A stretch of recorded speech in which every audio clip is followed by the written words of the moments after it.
പിന്നെ ചോദിക്കാതിരിക്കും നല്ലതല്ലേ. കുറെ പ്രൊമോഷനില് ഒരു ഇന്റർവ്യൂവിലും ലാലേട്ടന്റെ ചിരിയും കളിയും തമാശകളും കണ്ടു. ഒത്തിരി ടെൻഷൻ അടിച്ച് ഇവിടെ ആന്റണി പെരുമ്പാവൂർ എന്നൊരു പ്രൊഡ്യൂസറോട് ഇരിപ്പുണ്ടായിരുന്നു. ആ സമയത്തൊക്കെ ഡെയിലി രാത്രി നിങ്ങൾ കോൾ ചെയ്യുമായിരുന്നു. എപ്പോഴും നിങ്ങൾ ഷെയർ ചെയ്തുകൊണ്ടിരുന്നത് എന്തായിരുന്നു? അത്ര എൻജോയ് ചെയ്ത ഏറ്റവും നല്ല ഇന്റർവ്യൂ ഏതായിരുന്നു ലാലേട്ടൻ ഫീൽ?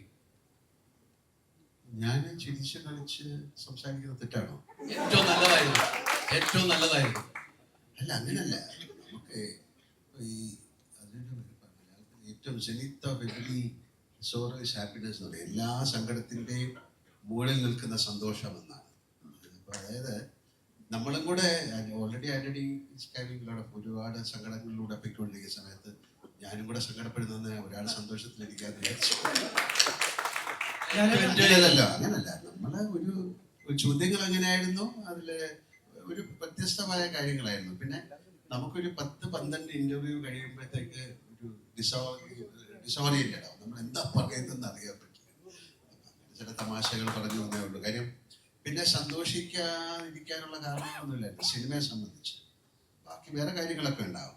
എമ്പുരാൻ എന്ന സിനിമയെ കുറിച്ച് ഞങ്ങൾക്ക് വലിയ സന്തോഷിക്കാതിരിക്കാനുള്ള കാരണങ്ങളൊന്നുമില്ല. ഒരുപാട് കാരണങ്ങളൊക്കെ ഉണ്ടായി കഴിഞ്ഞു. ഞങ്ങൾക്ക് ഷൂട്ടിങ്ങിന് ഒരുപാട് കുഴപ്പങ്ങളുണ്ടായി. എന്ന് പറഞ്ഞാല് ഷൂട്ടിങ്ങിന്റെ വെതർ, ക്ലൈമറ്റ്, അതിന്റെ ലോജിസ്റ്റിക്സ്, യാത്രകൾ, അത് എടുക്കാനുള്ള ബുദ്ധിമുട്ടുകൾ. പക്ഷെ അതെല്ലാം വൃത്തിക്ക് എന്താ വേണ്ടത് അത് തന്നെയാണ് നമ്മൾ ഈ സിനിമയിൽ ചെയ്തിരിക്കുന്നത്.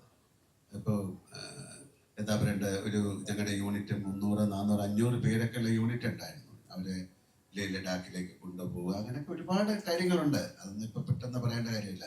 നമുക്ക് വളരെ സന്തോഷമായിട്ടിരിക്കാം.